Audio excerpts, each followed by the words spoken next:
Olá, tudo bem? Vamos que vamos! Mais um episódio da nossa websérie Empreendendo como TST. A aula de hoje eu vou falar rapidamente, tá? Sobre a diferença entre consultoria e assessoria. Meu pai fala que esse é cultura inútil. É um conhecimento assim que eu vou passar, mas que na realidade não vai mudar muita coisa no trabalho, na prática das nossas atividades, beleza? Vou falar também qual o objetivo do consultor, qual é o objetivo de uma consultoria em segurança do trabalho, o que ele precisa entregar no final das contas, na grande realidade para o seu cliente. E vou falar também sobre 3 características que são imprescindíveis para a longevidade do consultor na área de segurança do trabalho. Não sai daí, fica comigo!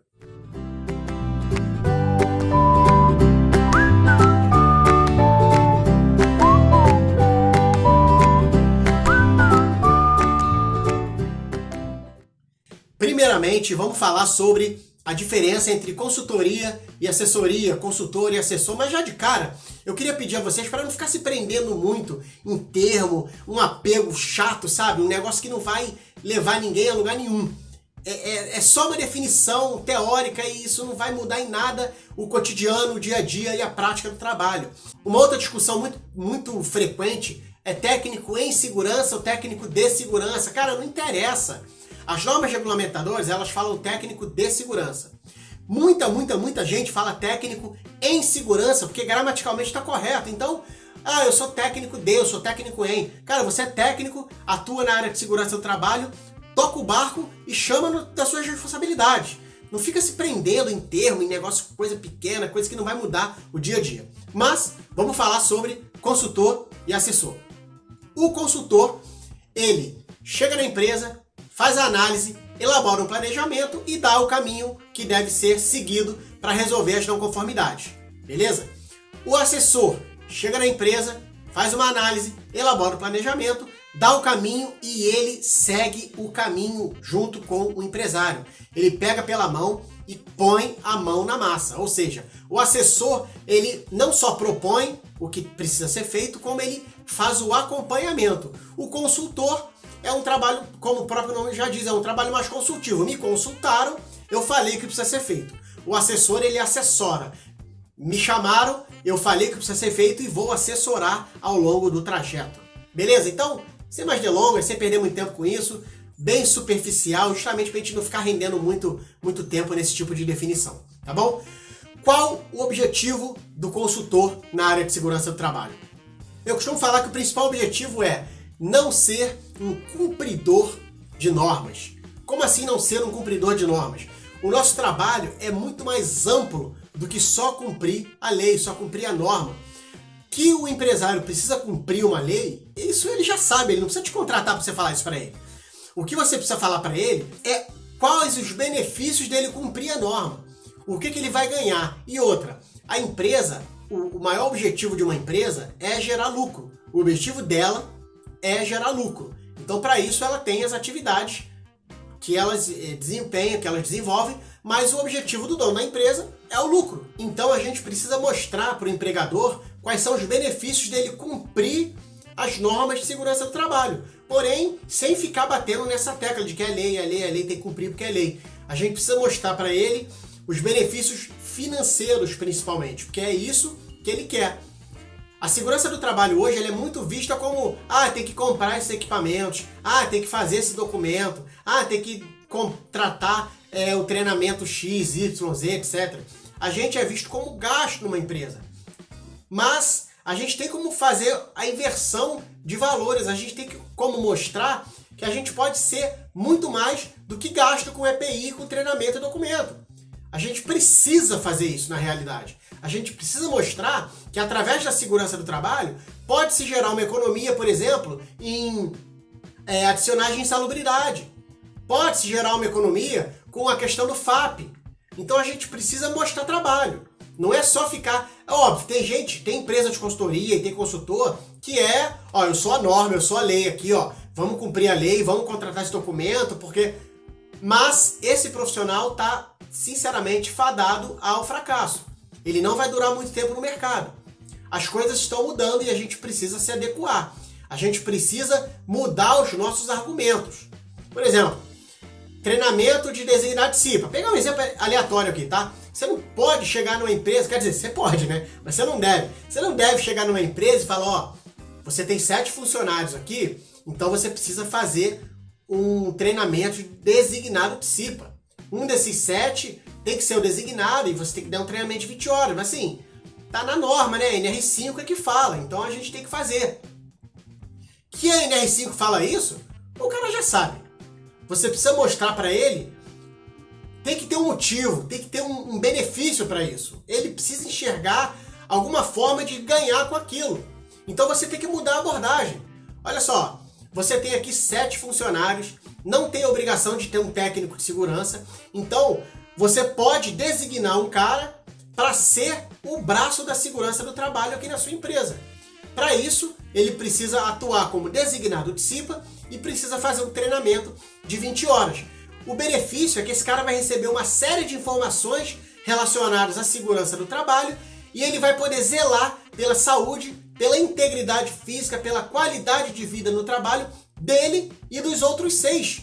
Dessa forma, as chances de alguém se lesionar, se acidentar ou adoecer dentro do trabalho são muito menores.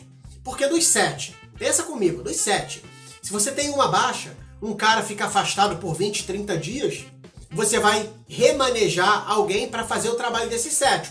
Mas aí essa função que você remanejou também vai ficar defasada.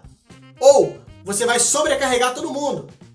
Ou você vai contratar alguém para fazer o trabalho desse 7. E aí também isso já gera um custo direto. Ou você vai deixar a função do cara lá vazia por 20, 30 dias, o que também vai gerar defasagem na produção e no final das contas vai gerar prejuízo, ou seja, redução de lucro, né? Não é prejuízo, é uma redução no lucro, o que gera indiretamente um prejuízo, porque um funcionário a menos é um prejuízo. Então é isso que a gente precisa mostrar. Você está vendo, acompanhou a minha linha de raciocínio? Então, se você trabalhar com um cara a menos, você vai estar perdendo dinheiro, essa que é a verdade. Um treinamento de designado de CIPA de 20 horas para um desses caras é um investimento. A gente vai fazer um investimento, porque esse cara vai receber uma série de informações relacionadas à segurança do trabalho e vai poder zelar pela qualidade de vida dele e dos outros 6. Então, a possibilidade de acontecer alguma coisa nesse sentido é muito menor. Beleza? Show de bola? Eu falei sobre 3 características que são imprescindíveis para que a gente tenha longevidade na nossa carreira como técnico de segurança do trabalho na área de consultoria. Eu fiquei tempasso pensando como que eu ia abordar isso numa aula. As 3 características são ética, honestidade e transparência. Mas eu rabisquei uma aula e parava, apagava, voltava, escrevia de novo, tentava roteirizar e vi que a melhor forma de passar isso para vocês é contando um exemplo que aconteceu comigo, de forma prática, para vocês entenderem aonde que eu quero chegar. No final do ano passado, no final de 2019, fazendo a minha prospecção presencial, consegui uma visita, uma reunião numa administradora de condomínio. A administradora pequena, são 4 condomínios, 4 prédios na verdade, 3 deles só tem um funcionário, só tem um zelador, e no quarto você tem um zelador e um vigia noturno.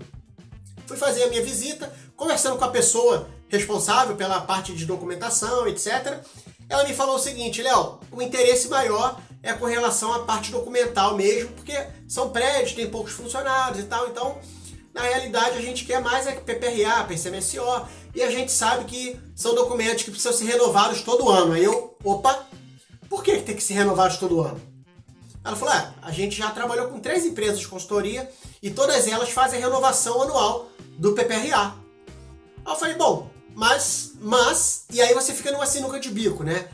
Entre a cruz e a espada. Eu preciso falar que aquilo não é necessário, mas eu também não posso falar mal do meu concorrente, porque senão eu vou estar sendo antiético.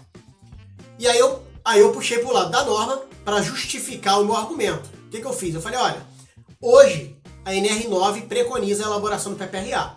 Só que ela não aborda sobre prazo de validade do PPRA. Ou seja, o PPRA é um documento que ele não tem prazo de validade. Aí ela fez uma cara assim, como se eu estivesse falando coisa mais absurda do mundo.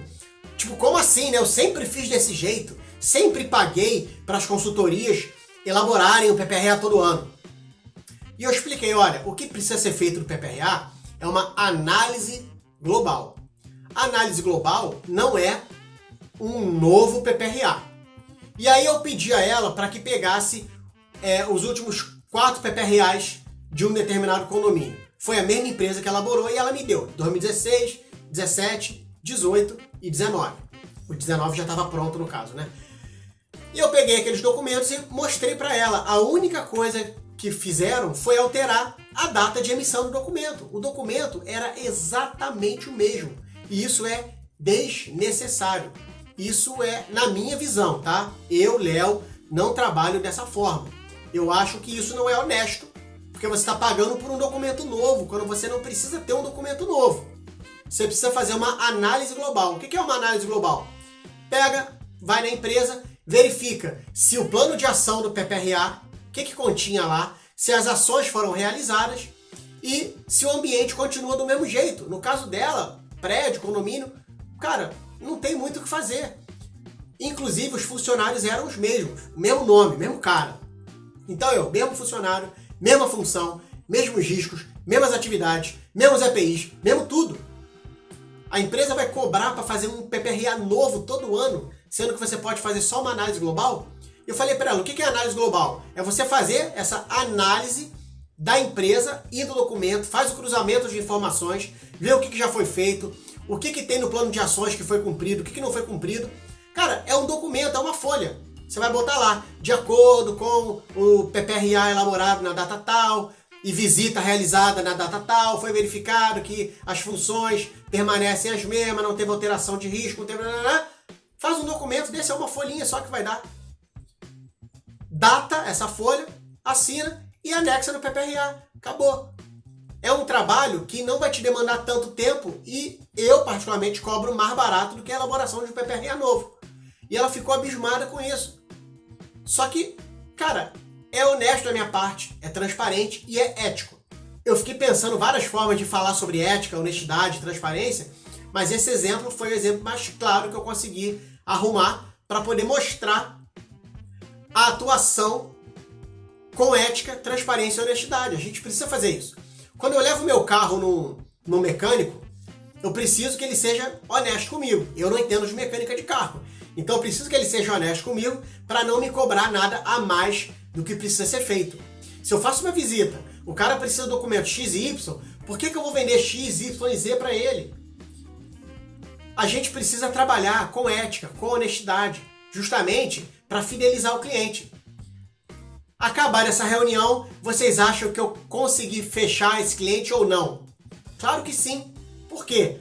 Porque passei credibilidade, passei confiança. Agora, a partir de 2020, vou elaborar o PPRA, até porque também não vou fazer uma análise global em cima de um PPRA que não fui eu que elaborei. Isso eu expliquei também. Vou elaborar o PPRA, vou cobrar X, mas a partir do ano que vem, vou fazer só uma análise global. Provavelmente não vai ter mudança. Vai sair mais barato para a empresa, eu gasto menos tempo do que fazendo um PPRA inteiro e pronto. Todo mundo ganha, eu com a minha honestidade, com a minha transparência e a empresa financeiramente. E tem um profissional em que ela pode confiar, porque sabe que o cara é confiável, que é honesto, que é ético. É muito importante a gente oferecer para a empresa exatamente o que ela precisa. Exatamente o que ela precisa. Eu não posso, quer dizer, eu posso, né? Mas eu não devo chegar numa empresa e sair oferecendo uma série de produtos sem saber se ela tem aquela necessidade. Eu não posso sair eu posso, mas eu não devo. Eu não devo sair despejando todos os serviços que eu tenho a oferecer numa empresa que não vai necessitar da metade deles. Tenho conhecido meu, também atua na área de consultoria, que o orçamento dele é um orçamento padrão.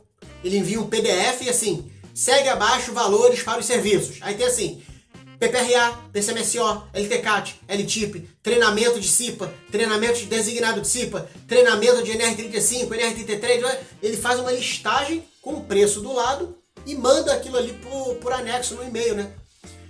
Eu particularmente não gosto, já até falei com ele, cara, você tá perdendo a oportunidade de personalizar o seu orçamento e a empresa vê que você se preocupa com as necessidades dela.